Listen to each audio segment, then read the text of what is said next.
Oh,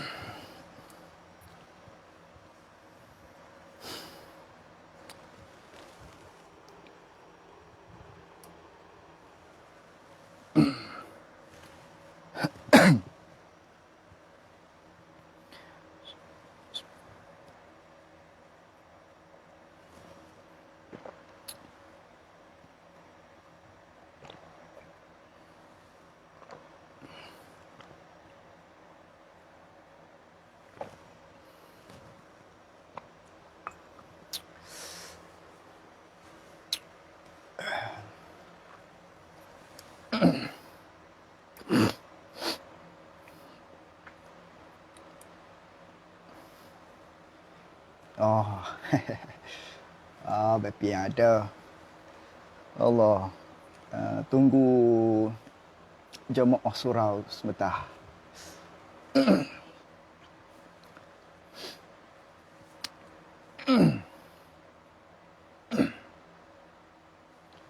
Bismillah.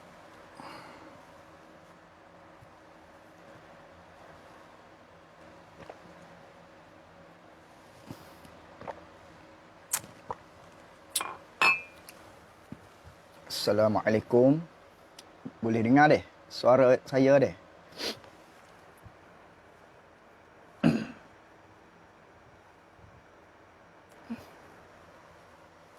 Lah.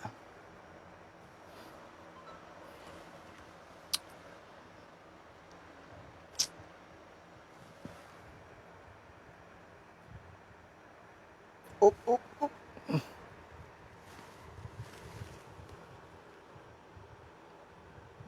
Mana ni jadi balik ni? Tu dia.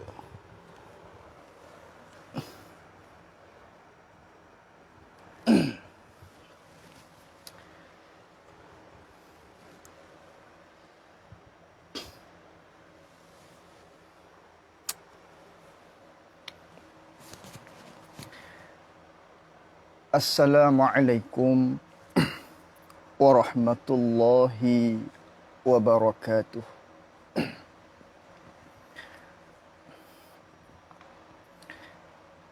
Bismillahirrahmanirrahim. Alhamdulillahi rabbil alamin. Wassalatu wassalamu ala ashrafil anbiya'i wal mursalin. Wa ala alihi wa sahbihi ajma'in. Allahumma fakihna fid din wa 'allimna ta'wilih. Allahumma fakihna fid din wa 'allimna ta'wilih. Allahumma fakihna fid din wa 'allimna ta'wilih. Allahumma nawwir qulubana binur hidayatika kama nawwaltal arda binurika syamsika abadan abada. Birahmatika ya arhamar rahimin.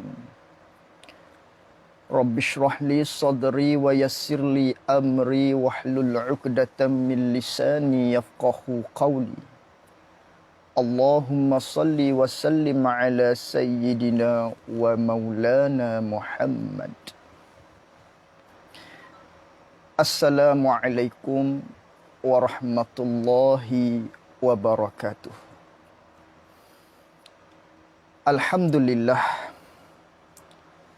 Bersyukur kita kepada Allah Subhanahu wa taala. Walaupun di dalam suasana kita PKP,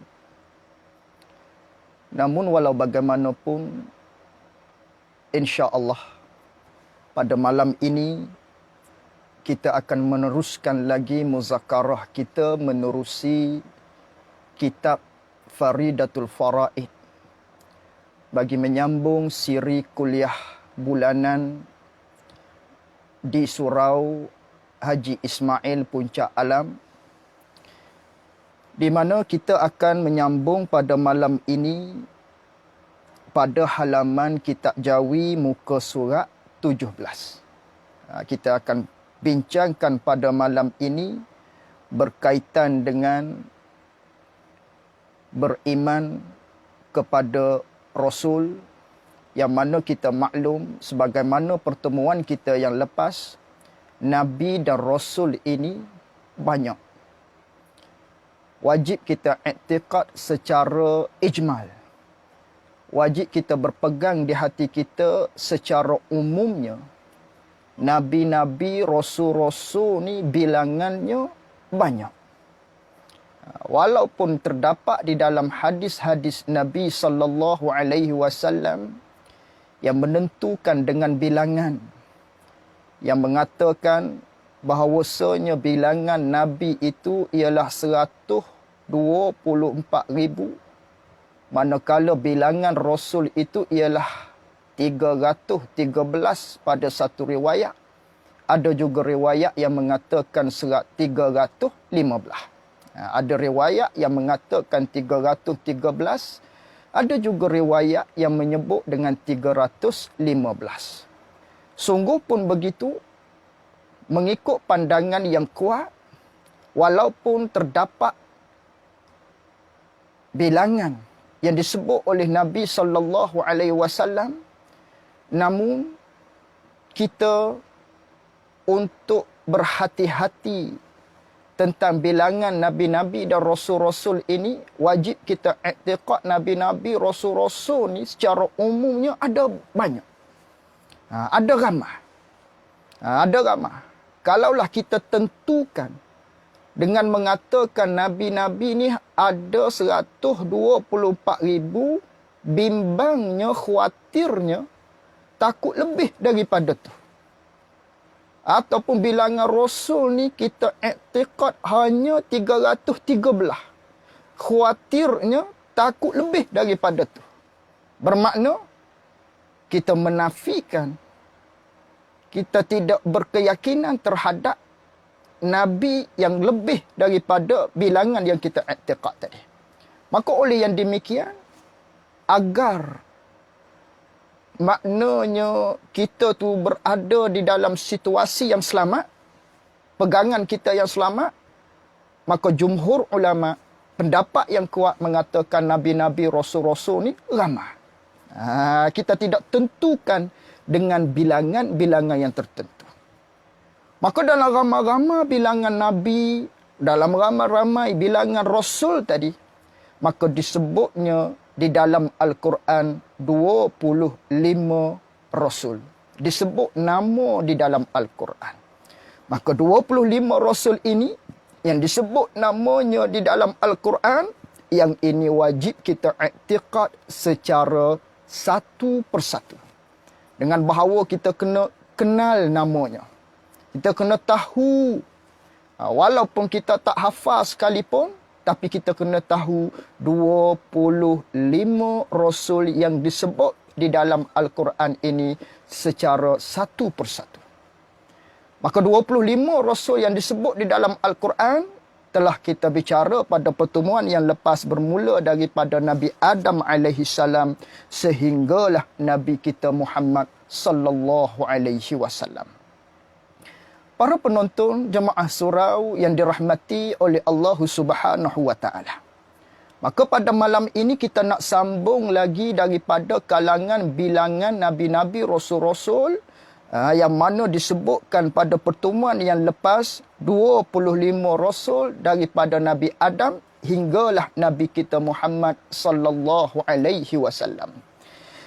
Kata pengarang rahimahullahu taala, katanya, dan setengah daripada anbiya, setengah daripada bilangan nabi-nabi, setengah daripada kalangan nabi-nabi. Anbiya tu jamak daripada perkataan nabi.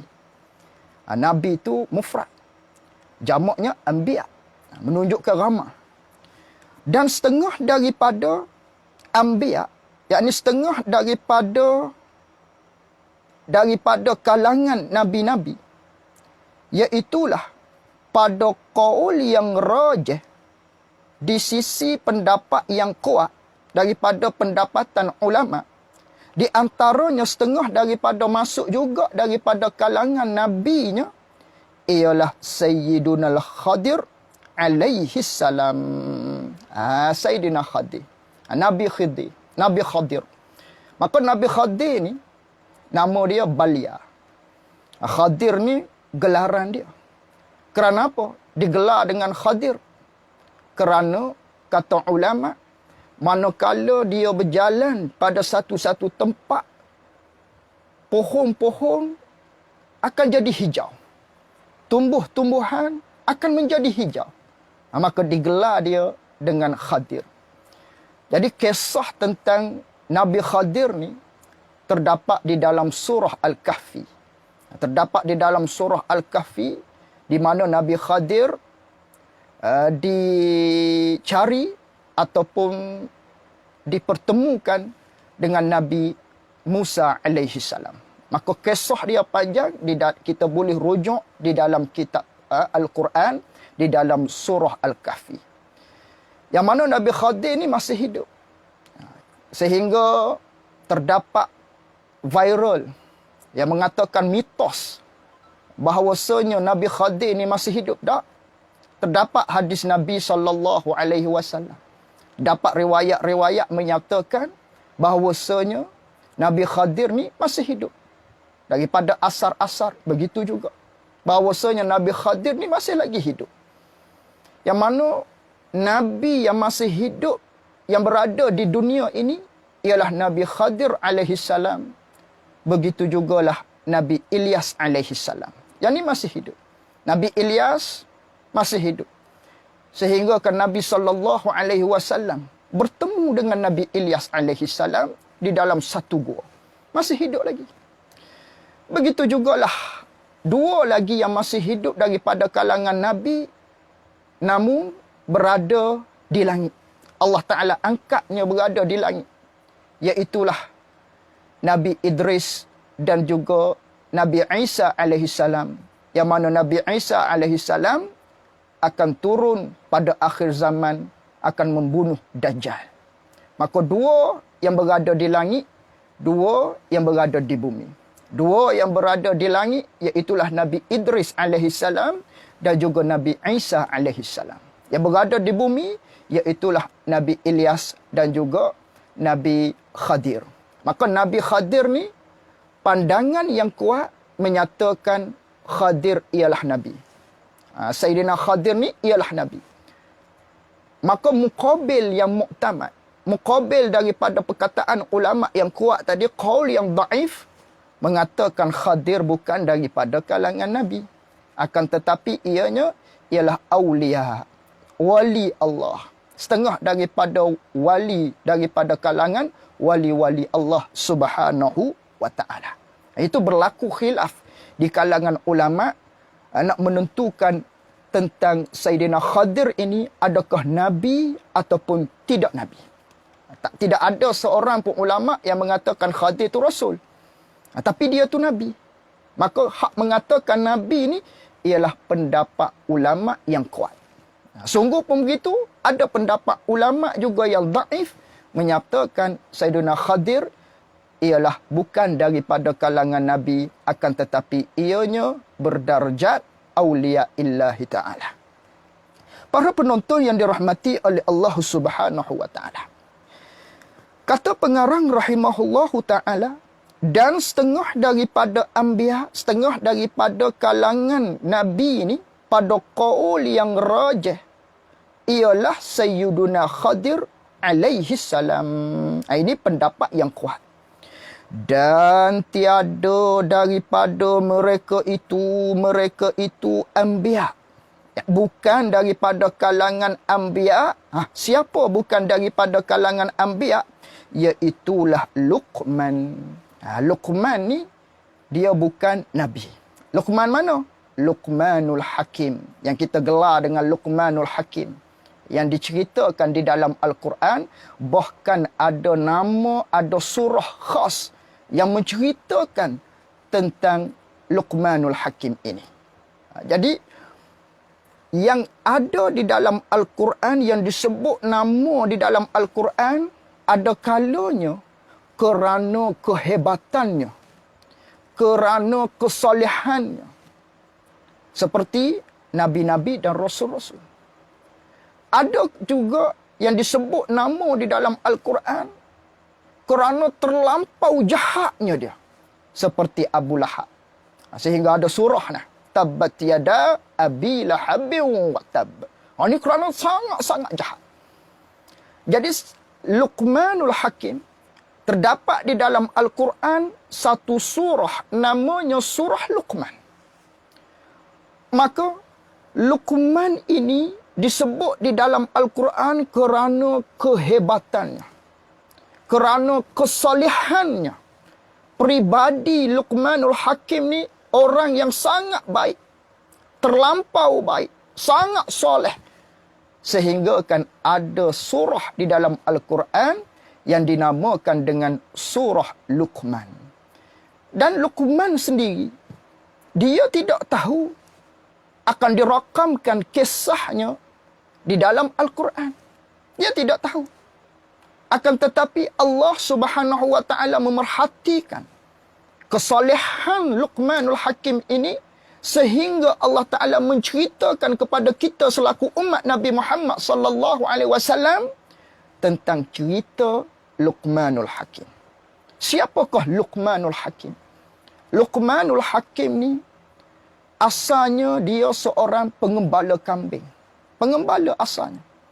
Sehingga kan pada satu kali, ada orang mari minta kepada dia supaya disembelihkan kambing. Lalu tu, katanya orang yang meminta supaya Luqman ini menyembelih kambing, dia kata, "Wahai Luqman, kamu sembelih kambing ini, dan aku ingin daripada bahagian kambing ini yang paling baik." Lalu tu, Luqman tadi pun sembelihlah. Setelah mana sembelih, lalu tu diberikan kepada orang yang meminta tadi hati dan juga lidah. Lalu tu, lelaki tadi, tak apalah. Kemudian, pada yang kedua kalinya, lelaki itu meminta lagi kepada Luqman. "Wahai Luqman, berikan kepada aku pula daripada bahagian binatang kambing ini, aku nak kamu sembelih, beri kepada aku yang paling buruk." Lalu tu dia beri juga, iaitulah hati dan juga lidah. Maka ditanya lelaki tadi kepada Luqmanul Hakim, "Kerana apa ni? Hak kali yang pertama aku minta hak paling baik, kamu beri lidah dan juga hati. Hak paling orang tak mahu sekali pun, kamu bagi lidah dan juga hati." Maka kata Luqmanul Hakim, "Ketahuilah bahawasanya hati dan juga lidah nilah maknanya kalau dia baik, baiklah. Dan dia juga boleh jadi yang paling busuk sekali. Dia boleh jadi yang paling jahat sekali. Lidah dan juga hati." Maka faham kepada kita bahawasanya dua ni sangat-sangat perlu kita jaga. Lidah perlu kita jaga. Sehingga Nabi SAW bersabda, barang siapa yang dapat menjamin dua tulang dagu ni, barang yang antara dua tulang dagu, yakni lidah. Barang antara dua tulang. Apa tengah-tengah lidah? Siapa yang boleh jamin lidah, Nabi SAW jamin orang tersebut dengan syurga. Siapa yang boleh menjamin barang yang antara dua tulang dagu, iaitu lidah, dan barang antara paha, iaitulah faraj, aku jamin orang ni siapa boleh jaga dua ni, Allah Nabi SAW jamin orang ni syurga. Betapa besarnya kita kena jaga lidah. Begitu juga hati, perlu kita jaga. Kerana hati manakala dia kotor, segala anggota kita akan berperanan terhadap perkara-perkara maksiat. Sekiranya hati kita itu bersih, maka anggota-anggota akan menjadi baik. Sebagaimana Nabi SAW bersabda, "Inna fil jasadi mudghah." Sesungguhnya pada jasad kalian, pada tubuh badan itu adanya satu darah Yang mana apa ni, ada satu daging. Ada seketul daging, mudrah, satu ketul daging. Iza saluhat, saluhal jasadu kullu. Apabila daging ini baik, maka baiklah segala anggota-anggota yang lain. Wa iza fasadat, fasadal jasadu kullu. Sebaliknya, sekiranya daging ini, seketul daging ini rosak, busuk, maka busuklah anggota-anggota yang lain. Ala wahyal qalb. Kata Nabi SAW, jaga-jaga seketul daging itu, yang mana kalau dia baik, baiklah yang lain. Kalau dia busuk, busuklah yang lain. Itu ialah hati, kata Nabi SAW. Qalbun ruhani. Begitu jugalah kata Sayyidina Abu Hurairah radhiyallahu anhu. Al-qalbu malikun. Hati itu diibaratkan seperti raja. Hati itu seolah-olah seperti raja. Wal a'dha'u junuduh. Maka anggota-anggota yang terdapat di diri kita itu, itulah tentera, bala-bala tenteranya. Rakyat-rakyatnya. Fa iza tabal malik tabat junuduh. Apabila raja tu baik, maka tentera-tentera tentulah jadi baik. Kalaulah wa iza khabusal malik, sekiranya jahat raja tersebut, khabusat junuduh, maka jahatlah segala antara tenteranya.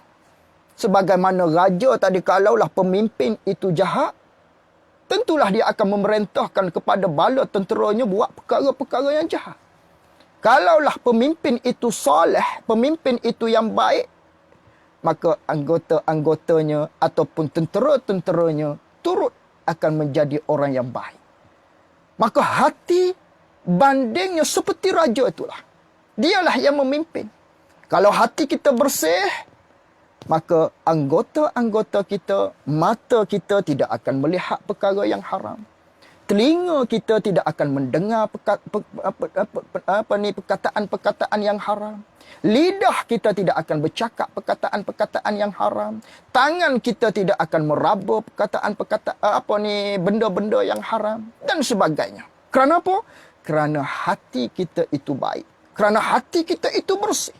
Sebaliknya, kalau hati kita itu kotor, maka anggota-anggota kita akan melakukan maksiat kepada Allah Subhanahu wa taala, kerana yang mendorong kepada maksiat tadi, yang membisik-bisikkan, yang akan menjadi tonggak kepada maksiat itu, yang memberi arahan kepada anggota kita ini, ialah rajanya hati. Maka oleh yang demikian, dua ni perkara yang penting yang perlu kita jaga. Hati dan juga lidah. Maka begitulah kata Luqman kepada orang yang meminta supaya disembelihkan binatang kambing tadi, yang meminta bahagian kambing yang paling memberi manfaat dan yang paling tidak memberi manfaat, maka dua inilah yang diberikan oleh Luqmanul Hakim. Maka Luqmanul Hakim ini namanya Luqman. Al-Hakim digelarkan Al-Hakim kerana Allah Ta'ala berfirman di dalam Al-Quran, walaqad atayna.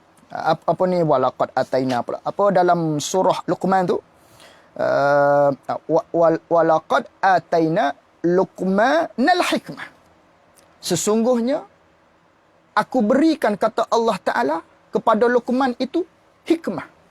Hikmah ni maknanya apa yang dilakukan oleh Luqman kena pada tempatnya. Itu panggil hikmah. Allah Ta'ala beri kepada dia hikmah. Maka digelarkan Luqman tadi dengan Luqmanul Hakim. Kerana Allah Ta'ala sendiri yang menceritakan di dalam Al-Quran, walaqad atayna Luqmanal hikmah. Aku berikan kepada Luqman itu hikmah. Beri kepada Luqman itu hikmah, lalu itu digelarkan dengan Luqmanul Hakim. Jadi pada asalnya dia pengembala kambing. Setelah daripada tu, Luqmanul Hakim dilantik menjadi seorang qadi. Kerana keilmuan dia, kerana hebatnya dia. Lalu tu diangkat sebagai qadi. Itu Luqmanul Hakim. Baik. Jadi Luqmanul Hakim ini terdapat anaknya yang bernama Saran. Ada anak dia bernama Saran. Maka di antara nasihat Luqmanul Hakim yang dapat kita mengambil pengajaran daripadanya, yang dikisahkan di dalam Al-Quran, yang dihikayatkan oleh Allah Subhanahu wa taala, nasihat Luqmanul Hakim kepada anaknya yang bernama Saran.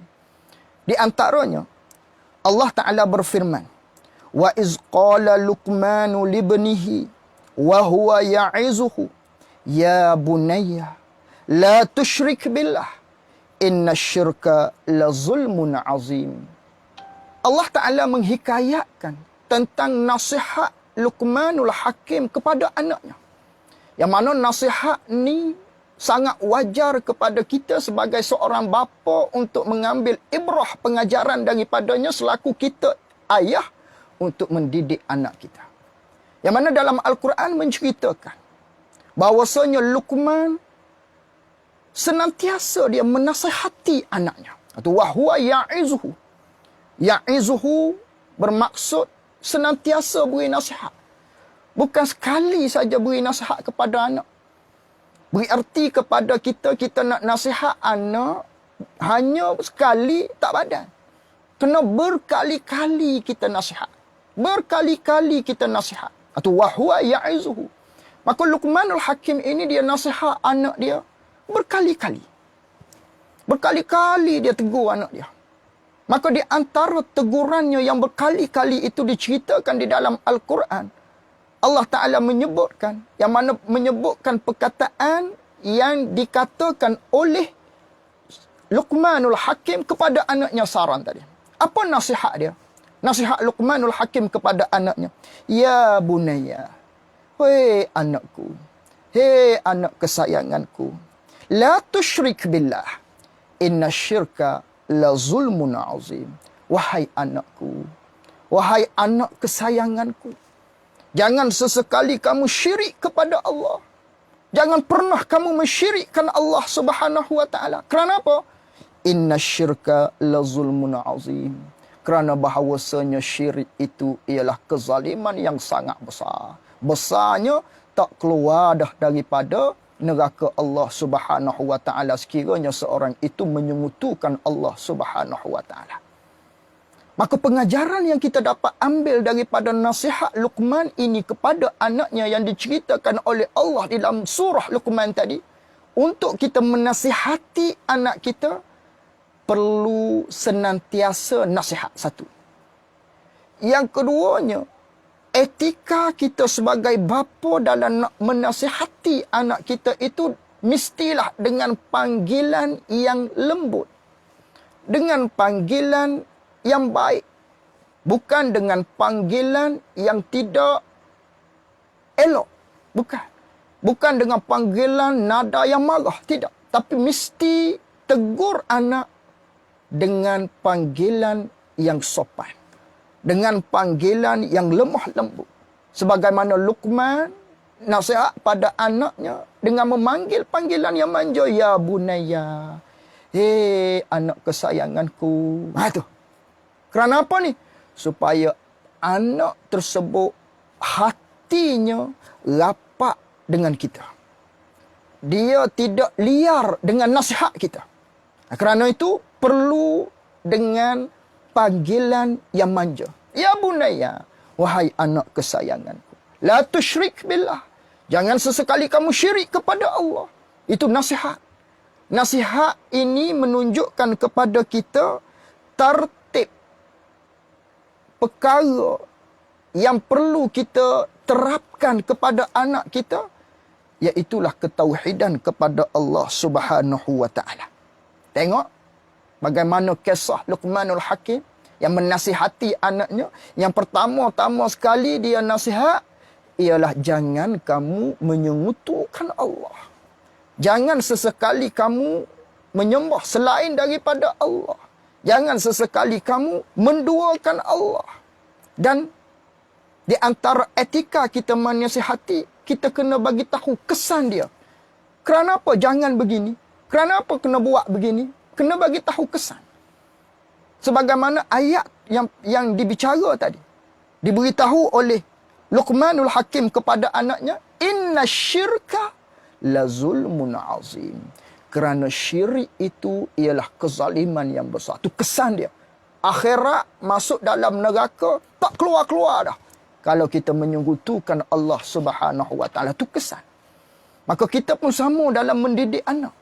Kita nak bagi tahu satu-satu benda. Nak larang satu-satu benda, bagi tahu. Kalau buat macam ni, akan jadinya macam ni. Itu cara kita nak tegur.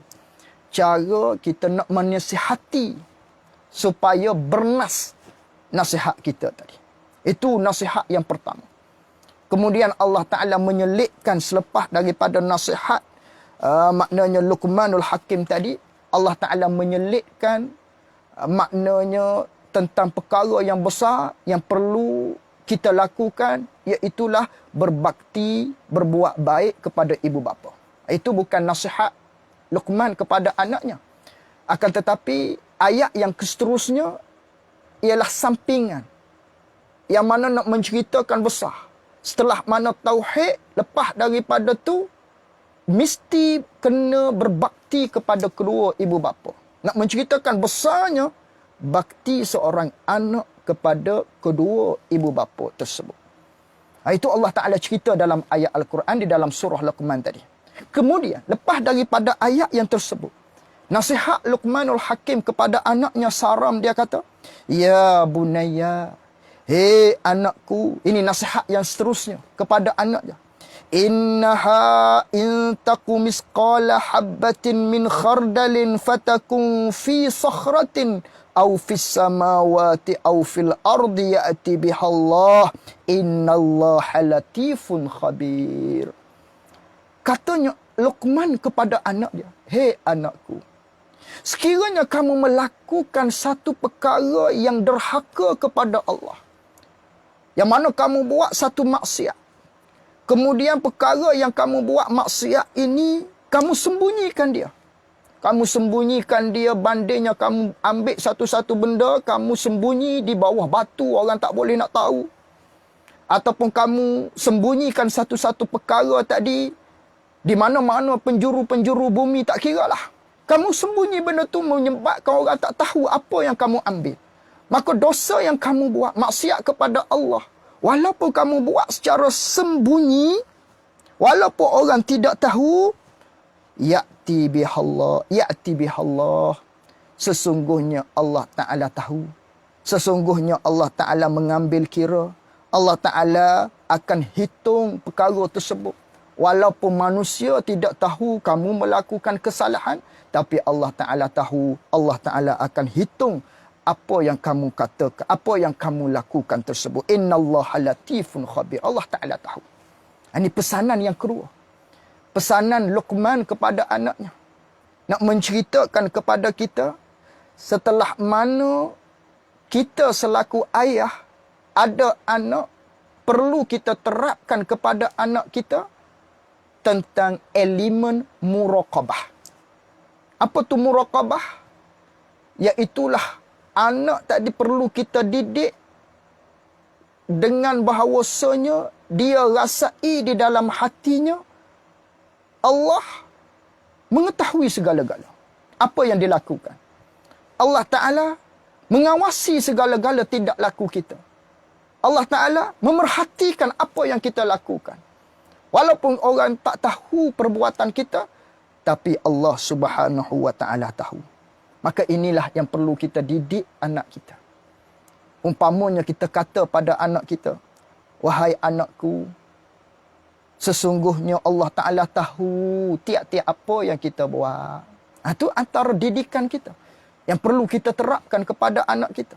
Supaya dia rasai di dalam hatinya daripada kecil lagi. Nak buat maksiat, walaupun ayah tak tahu, walaupun orang tak tahu, sekeliling tak tahu, tapi dia rasa dalam hati dia bahawasanya Allah Ta'ala tahu apa yang dilakukan. Ini perlu kita didik terhadap anak-anak kita. Kemudian, kata lagi Luqmanul Hakim, ya bunayya, aqimis salah. Hei anakku, aku wasiatkan kepada kamu, aku berpesan kepada kamu, diri olehmu akan sembahyang. Kemudian setelah mana tauhid, kemudian dididik pula dengan ibadat. Ibadat yang utama sekali, sembahyang. Sebagaimana kita maklum, perkara yang awal-awal sekali, yang akan dihitung oleh Allah Subhanahu Wa Taala di akhirat kelak, iaitulah sembahyang. Maka didik anak kita dengan sembahyang daripada usia kecil lagi. As-salah kata Nabi sallallahu alaihi wasallam. Wa ma malakat aymanukum, sembahyang dan jagalah sembahyang dan jagalah orang yang di bawah jagaan kamu supaya sembahyang. Tengok Nabi sallallahu alaihi wasallam menekankan umatnya supaya sembahyang. Kemudian wa'mur bil ma'ruf. Wa'mur bil ma'ruf. Katanya Luqmanul Hakim kepada anaknya. Hendaklah kamu amar ma'ruf. Hendaklah kamu menyuruh kepada kebaikan. Bukan setakat kita saja yang buat baik. Tapi kalau perlu juga nasihat kepada orang lain supaya buat baik. Wanha 'anil munkar, dan cegah perkara-perkara munkar. Bukan kata mu aku tidak. Ini hak agama kita suruh. Dan ini juga yang perlu kita ajar kepada anak-anak kita. Supaya latih dia agar dia tadi dapat menjadi Muslim yang baik. Di antaranya mencegah perkara kemungkaran. Tengok adik-beradik dia tak tutup aurat. Dia boleh tegur. Adik dia katakan. Ini semuanya perkara-perkara yang penting yang perlu kita terapkan kepada anak-anak kita. Wasbir ala ma asabak. Bersabarlah kamu, kata Luqmanul Hakim kepada anak dia, di atas maknanya sekiranya kamu tu menyuruh kepada kebaikan, melarang orang buat, mencegah manusia daripada melakukan kemaksiatan, maka benda ni pastinya akan tidak menyenangkan pihak-pihak yang tertentu, maka kamu kena sabar. Di antara lagi nasihat Luqmanul Hakim kepada anak dia, wala tusa'ir khaddaka linnas. Jangan kamu sombong ketika mana kamu berada di atas dunia, jangan sombong. Wala tamshi fil ardi maraha, berjalan di atas dunia jangan berlagak. Jangan berlagak walaupun kita berada pada tempat yang tinggi. Ulama sekalipun jangan memandang orang-orang yang lain tidak lekeh. Jangan pandang orang lain lekeh. Ini nasihat Luqmanul Hakim kepada anaknya yang bernama Saran. Itulah di antara nasihat-nasihat yang perlu kita ambil pengajaran daripadanya selaku kita sebagai seorang bapa, agar kita dapat mendidik anak-anak kita dengan perkara-perkara yang tersebut. Yang pertamanya, didik anak agar anak kita itu mengenal Allah, yang pertama. Yang keduanya, didik anak kita supaya dia merasai di dalam hatinya Allah memerhatikan tiap-tiap langkah, tiap-tiap tingkah lakunya. Yang ketiga, didik anak dengan sembahyang dan juga kewajipan-kewajipan yang lain. Yang keempatnya, didik anak kita supaya anak kita tu dapat maknanya mencegah kemungkaran, menyuruh kebaikan, dan didik anak kita supaya berada di atas dunia ini agar tidak menjadi seorang hamba Allah yang sombong. Ini perkara-perkara yang sebagai kita ibu ayah perlu mendidik anak-anak kita dengan perkara-perkara yang tersebut. Habis kat situ. Itu Luqmanul Hakim. Diceritakan kisahnya di dalam Al-Quran. Baik.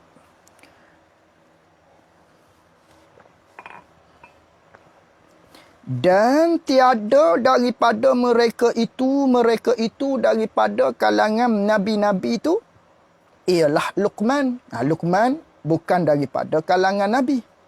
Dan Zulkarnain. Zulkarnain pun bukan daripada kalangan nabi juga. Zulkarnain. Siapa itu pula Zulkarnain? Zulkarnain ni dialah orang yang membina tembok yang mendindingkan daripada Ya'juj wa Ma'juj untuk masuk mengacau manusia. Yang mana kisahnya begini. Ini terdapat di dalam surah Al-Kahfi. Di mana Allah Ta'ala menceritakan tentang kisah Zulkarnain. Jadi Zulkarnain ini seorang raja. Raja yang soleh. Diceritakan di dalam surah Al-Kahfi. Yang mana pada satu kali, asbabun nuzul kisah ini, ada seorang Yahudi datang bertemu dengan Rasulullah sallallahu alaihi wasallam. Maka Yahudi ini dia tanya Rasulullah tentang 3 soalan. 3 pertanyaan. Sekiranya Nabi boleh jawab ketiga-tiga ni, maka menandanya ia bukan Nabi lagi Rasul. Sekiranya Nabi ada jawab setengah, setengahnya tidak boleh jawab, itulah petandanya Nabi ialah Rasul sesungguhnya. Jadi Yahudi ni ditanya Rasulullah sallallahu alaihi wasallam untuk membuktikan bahawasanya Nabi Muhammad ni ialah Rasul sebenar-benar, utusan Allah Subhanahu wa taala. Maka diajukan dengan 3 soalan. Soalan yang pertama tentang ruh. Soalan yang kedua tentang Ashabul Kahfi. Soalan yang ketiga berkaitan dengan Zulkarnain ini. Maka 2 daripadanya Nabi jawab, 1 daripadanya Nabi tak tahu. Iaitulah tentang roh, Nabi tak tahu. Adapun 2 lagi, Nabi jawab. Nabi jawab tu pula bukan jawab selalu. Tapi Nabi minta agar Nabi pulang dulu. Kerana Nabi perlu kepada wahyu yang akan diturunkan melalui malaikat Jibril alaihissalam.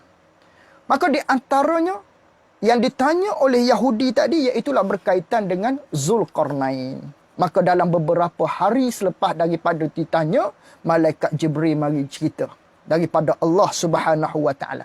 Wa yas'alunaka an Zulkarnain.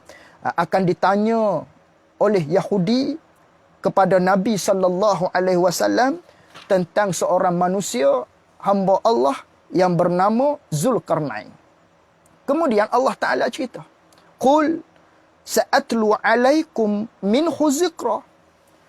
Allah Ta'ala ajar pada Nabi kita sallallahu alaihi wasallam. Katakanlah ya Rasulullah kepada Yahudi tadi tentang kisah Zulkarnain ini. Lalu tu apakah kisahnya? Zulkarnain diceritakan di dalam Al-Quran, tapi dia walaupun namanya disebut di dalam Al-Quran, akan tetapi Zulkarnain ini bukan daripada kalangan Nabi. Dia ialah raja yang soleh, waliullah, kekasih Allah. Diceritakan kisahnya di dalam Al-Quran, di dalam surah Al-Kahfi. Maka di dalam ayat tersebut, Allah Ta'ala menceritakan yang mana Zulkarnain ini, inna makkanna lahu fil ard wa atainahu min kulli syai'in sababa. Allah Ta'ala menceritakan, dan kami telah beri kepada Zulkarnain itu, seorang raja yang soleh ini, Allah Ta'ala berikan kepada dia pemerintahan betapa kehendaknya. Allah Ta'ala beri kepada Zulkarnain satu kelebihan yang mana dia dapat menguasai dunia. Yang mana manusia yang menguasai dunia ni ada 5 orang kesemuanya. 2 daripadanya beriman kepada Allah. 2 daripadanya kufur kepada Allah. Apa ni? 3 daripadanya beriman kepada Allah. 2 daripadanya kufur kepada Allah. Ni raja yang menguasai dunia. Bukan hanya Malaysia saja. Bukan sahaja negeri-negara tertentu sahaja. Tapi seluruh dunia dia kuasai. Maka di antaranya Zulkarnain. Zulkarnain ini seorang raja yang menguasai dunia, yang zamannya iaitulah zaman sebelum daripada Nabi Sulaiman alaihissalam. Nabi Sulaiman ni hak selepas daripada tu dah. Maka yang menguasai dunia iaitulah Zulkarnain yang pertama, yang beriman kepada Allah. Yang kedua, iaitulah Nabi Sulaiman alaihi salam. Zulkarnain awal daripada tu. Awal daripada Nabi Sulaiman alaihi salam. Nabi Sulaiman ni selepas daripada Zulkarnain. Yang ketiga, Namrud. Hak ni tak beriman kepada Allah, kufur, tapi merentah dunia. Yang keempat, Bukhtanasir. Yang kelima, yang lagi akan datang, iaitulah Imam Mahdi yang akan memerintah dunia.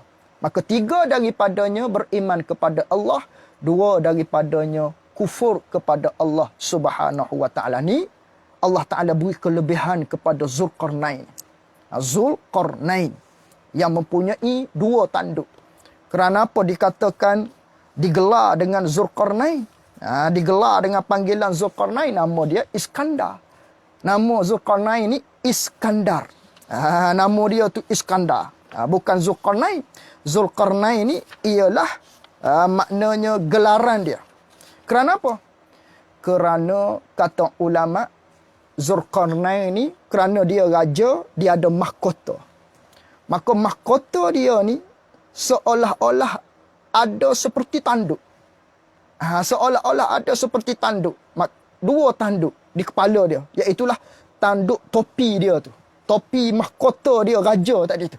Maka digelarkan dia dengan Zulkarnain. Nama dia Iskandar. Iskandar Zulkarnain. Iskandar Zulkarnain ada 2. Iskandar Zulkarnain ada 2. Iskandar Zulkarnain yang kufur. Iskandar Zulkarnain hak dicerita di dalam Al-Quran.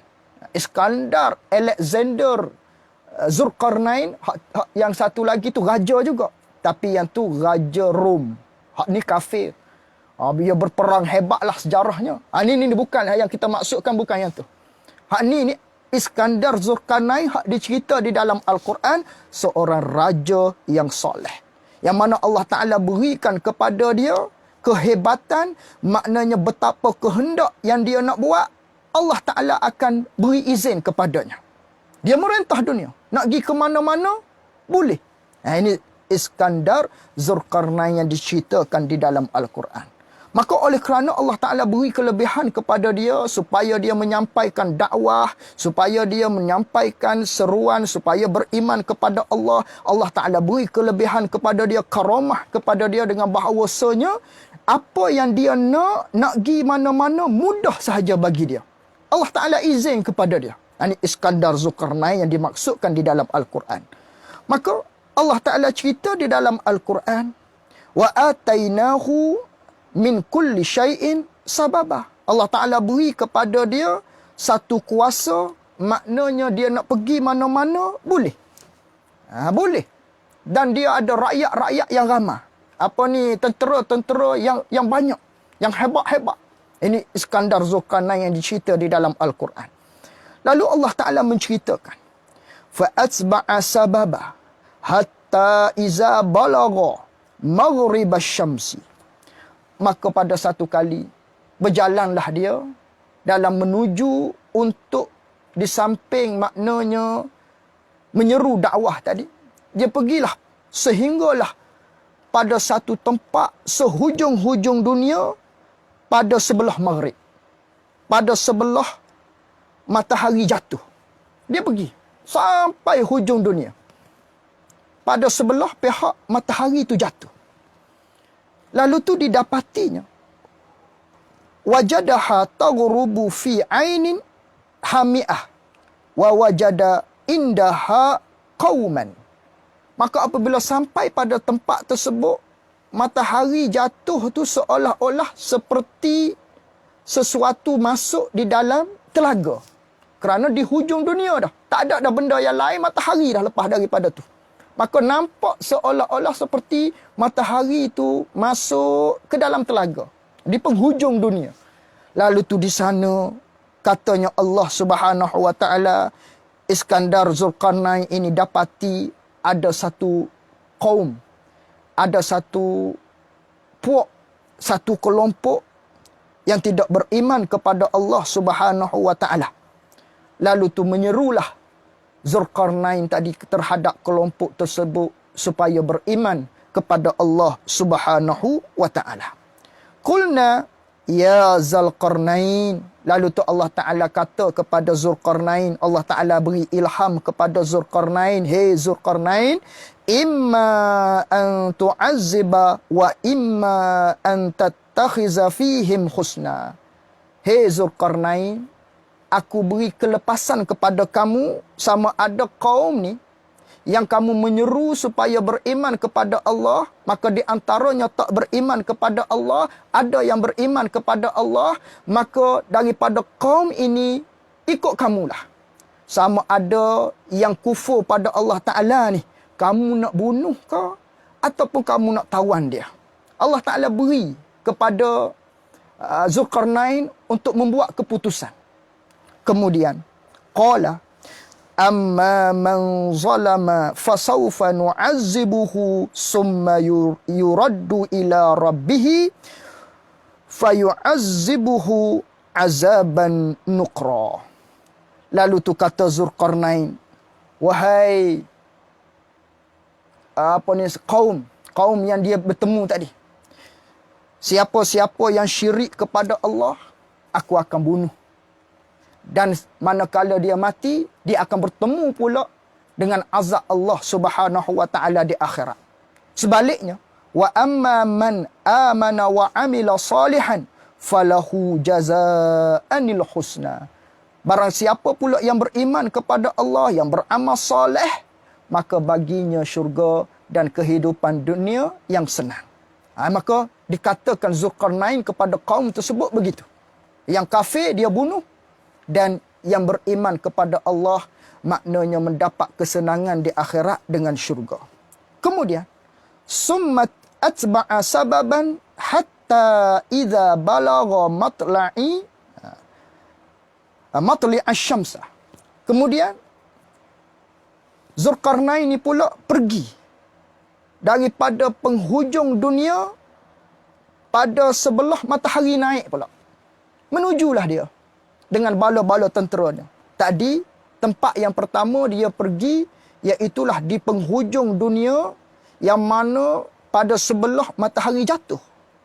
Setelah mana di sini bertemu dengan satu kelompok yang tidak beriman kepada Allah, maka dia menyeru supaya beriman kepada Allah. Yang beriman kepada Allah selamat, yang tidak beriman kepada yang kufur kepada Allah dibunuh.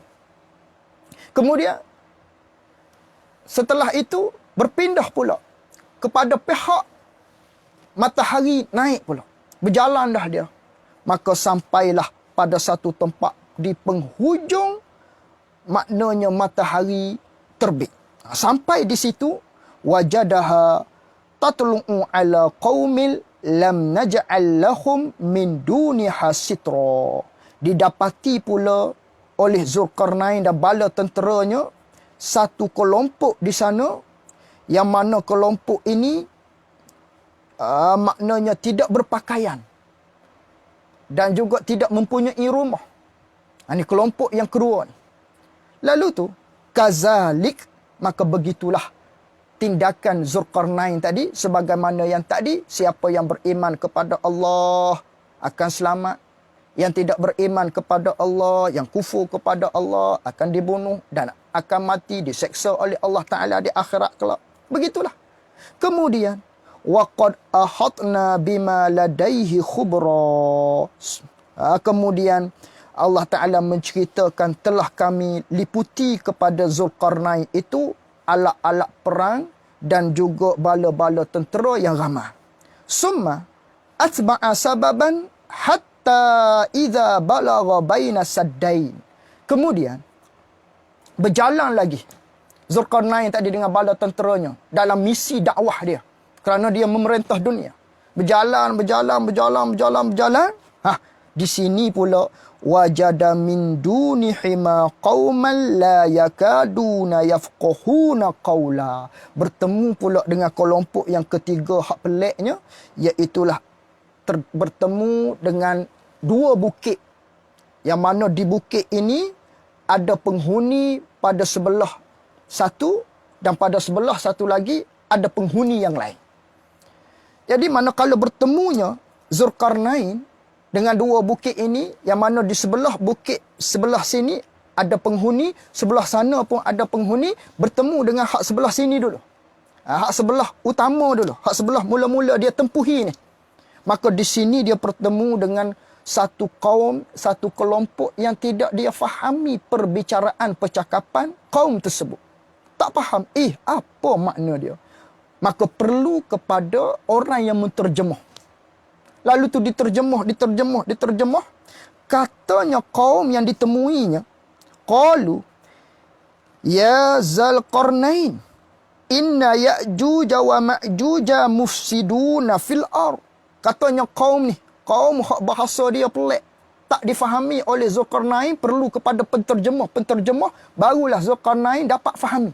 Katanya kaum ni, sesungguhnya Zulqarnain, bahawasanya di sana, di sebelah bukit tu, nanti kamu akan pergi menyeberangi bukit ni, ada di sana satu hamba Allah Ta'ala, satu kaum, yang mana kaum ni digelar dengan Ya'juj wa Ma'juj.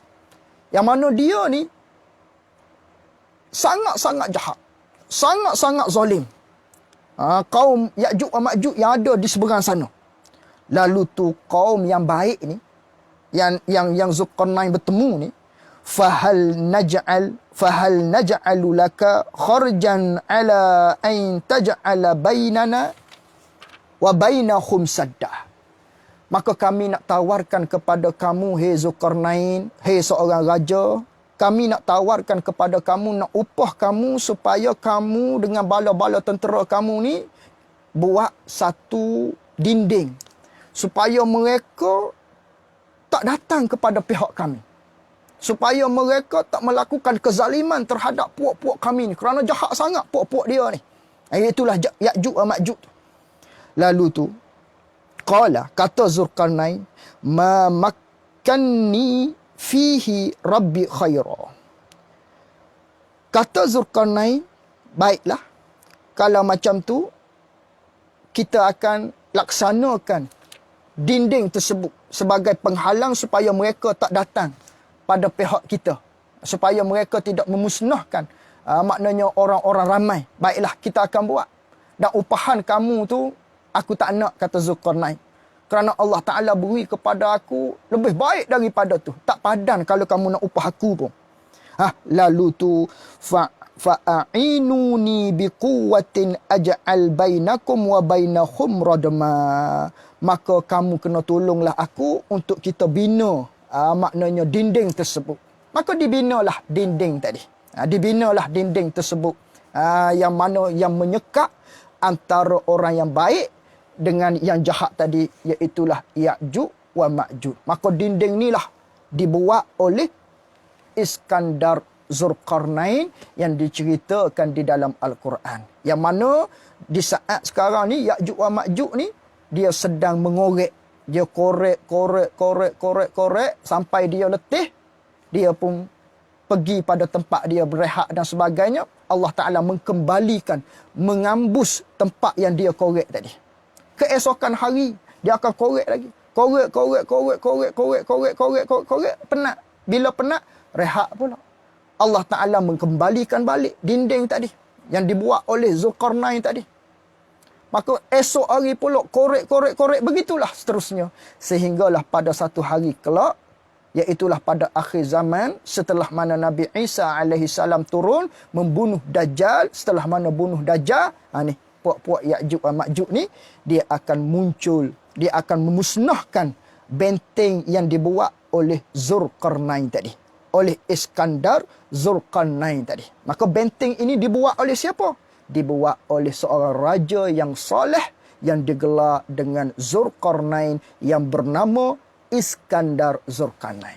Sungguh pun begitu, saat sekarang dia korek tak dapat, tapi pada satu hari kelak di akhir zaman, mengikut janji Allah Subhanahu wa Ta'ala, dia korek sehinggalah hancur tebus. Sehinggalah tembus, sehinggalah hancur benda tadi, berkecai dinding tadi. Lalu tu dia pun pergi. Lalu tu Nabi Isa AS dengan orang yang beriman, setelah mana bunuh dan Dajjal pada ketika itu, lari di Bukit Tursina kalau tak silap. Lari kat sana, naik di sana. Lalu tu Nabi Isa berdoa kepada Allah Ta'ala supaya menyelamatkan puak-puak yang beriman. Dan juga Nabi Isa tadi.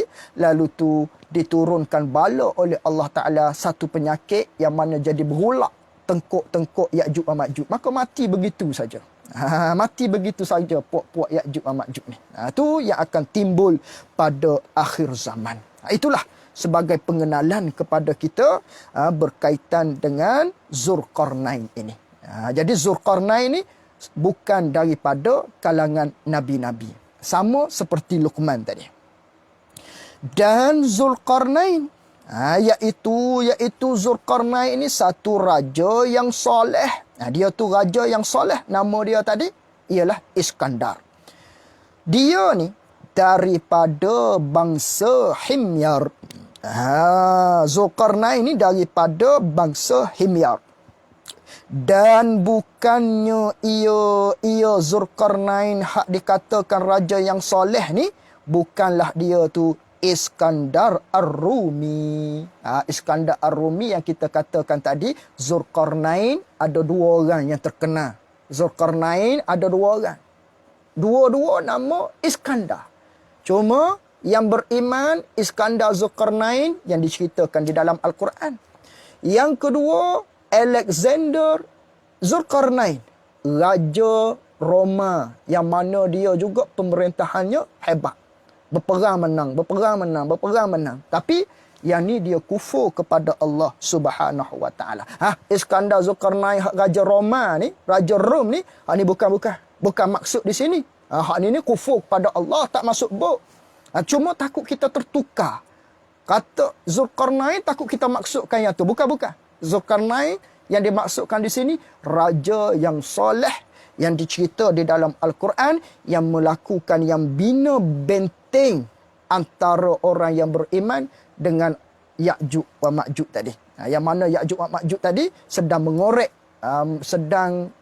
mengorek berusaha dia nak korek dinding yang dibina oleh Iskandar Zulkarnain, raja yang soleh ini. Dia tu awliya illah, yang memerintah dunia. Pergi mana-mana pun, maknanya Allah Ta'ala beri kemudahan kepada dia. Walaupun tidak ada kapal terbang pada zaman tersebut. Itu ialah karamah dia. Allah Ta'ala berikan kepada Zulkarnain tersebut. Habis kat situ. Dan setengah daripada mereka itu anbiya lagi. Di sisi pandangan yang kuat. Siapa? Khalid bin Sinan. Ni kita tak biasa dengar lah ni. Ni pun daripada kalangan Nabi juga. Daripada kalangan Nabi juga. Nama dia Khalid bin Sinan. Nabi Khalid bin Sinan. Dia ni Khalid bin Sinan ni daripada zuriat Nabi Ismail alaihi wassalam. Dia ni anak cucu keturunan Nabi Ismail alaihi salam. Yang mana Nabi Ismail ni anak kepada Nabi Ibrahim. Jadi Khalid bin Sinan daripada keturunan Nabi Ismail. Yang mana Nabi Ismail ada dua orang anak. Nabi kedua-dua. Ismail dan juga Ishak. Jadi Khalid bin Sinan ni keturunan daripada Nabi Ismail. Bukan keturunan daripada anak Nabi Ibrahim yang satu lagi Nabi Ishak. Bukan. Nabi Ismail dia ni. Keturunan Nabi Ismail. Melalui jalur Nabi Ismail. Yang mana dia ni? Daripada Bani Abbas. Daripada kalangan Bani Abbas. Adalah ia Nabi Khalid bin Sinan ni. Sezaman dengan Kisra. Kisra ni Raja Farsi. Tu Kisra. Sezaman dengan Raja Kisra. Raja Farsi. Yang bernama apa? Anusyarwan. Bukan atau tu. Anusyarwan. Nama Raja Kisra, Raja Farsi pada ketika itu, nama dia Anusyarwan. Anusyarwan. Bukan atau Syarwan. Anusyarwan. Dan ia Khalid bin Sinan ni. Yang mana dia ni ialah Nabi yang tak biasa kita dengar. Dia ni, bila dia ni, hidup masa mana dia ni? Khalid bin Sinan ni. Keturunan Nabi Ismail ni. Anak cucu jalur daripada Nabi Ismail ni. Dia ni Nabi Khalid bin Sinan ni, kehidupan dia ialah kemudian daripada Nabi Isa. Lepas daripada Nabi Isa, dengan 300 tahun. Lepas daripada Nabi Isa naik ke langit. Maklum di kita Nabi Isa dia bukan dibunuh sebagaimana dakwa puak-puak Yahudi Nasara, bukan. Yang disalib bukan, yang disalib tu bukan Nabi Isa. Yang disalib tu ialah mereka yang bersama-sama dengan Nabi Isa. Yang mana Nabi Isa tawarkan kepada puak-puak dia, pengikut-pengikut dia, kepada pengikut-pengikut dia, siapakah yang nak mengganti tempat aku kerana diwahyukan oleh Allah Ta'ala aku akan dibunuh. Maka adalah seorang tu angkat tangan, dialah yang mengganti Nabi Isa. Lalu tu dirupakan oleh Allah Ta'ala seakan-akan wajah Nabi Isa. Lalu tu malaikat ambil Nabi Isa naik ke langit. Dan datangnya orang yang nak bunuh Nabi Isa tadi tu, bunuhlah orang tersebut yang mengganti Nabi Isa. Yang rupanya seakan-akan Nabi Isa Allah Ta'ala mengubah wajah dia. Tapi bukan Nabi Isa. Lalu tu dibunuhnya bukan Nabi Isa. Tapi mereka itu dakwa itulah Isa yang dibunuhnya. Sebenarnya tidak. Mereka sendiri pun ada rasa syok dalam hati mereka. Ya ke ni? Nabi Isa ni kita bunuh ni. Nabi Isa, ketinggian dia tidak seperti ni. Cuma wajah dia seperti Nabi Isa dah. Mereka pun duk mari, ya ke, ya ke, ya ke, ya ke. Begitu juga puak-puak Nasrani ni pun. Sama puak-puak dia pun maknanya tak yakin bahawa itu yang dibunuh tu ialah Nabi Isa alaihissalam. Tidak, sebenarnya bukan Nabi Isa yang dibunuhnya. Tapi dirupa wajah oleh Allah Subhanahu Wa Ta'ala seakan-akan Nabi Isa alaihissalam. Yang sebenarnya Nabi Isa dinaikkan ke langit dan akan turun pada akhir zaman. Jadi Khalid bin Sinan ini dia hidup selepas daripada Nabi Isa. Naik ke langit tu pada usia 33 tahun. Dengan 300 tahun. Selepas daripada Nabi Isa, 300 tahun. Muncul pula seorang Nabi yang bernama Khalid bin Sinan. Jadi Khalid bin Sinan ni menyeru ia Khalid bin Sinan, Nabi Khalid bin Sinan ni akan manusia, akan umat dia pada ketika itu menyeru kepada agama Nabi Isa. Kerana dia bukan Rasul. Rasul ada syariat yang tersendiri. Adapun Khalid bin Sinan ni pada qaul yang kuat dia ialah Nabi. Maka oleh kerana Nabi tidak ada syariat tersendiri dia. Maka dia ikut syariat siapa? Rasul yang sebelum daripadanya. Siapa? Nabi Isa alaihissalam. Jadi dia berjalan di atas syariat Nabi Isa alaihissalam. Walau bagaimanapun dibunuh juga oleh kaum dia. Tu Khalid bin Sinan. Dan setengah daripada mereka itu daripada kalangan Nabi-Nabi lagi. Siapa lagi? Hanzalah bin Safwan. Ini pun Nabi juga ni. Yang tak biasa kita dengar nama lah. Jarang kita dengar nama dia. Hak kita maklum 25 Rasul tu lah. Yang mana hak ni Nabi. Tapi bukan Rasul, Nabi. Yang mana di antaranya Hanzalah bin Safwan. Adalah ia Hanzalah bin Safwan ni.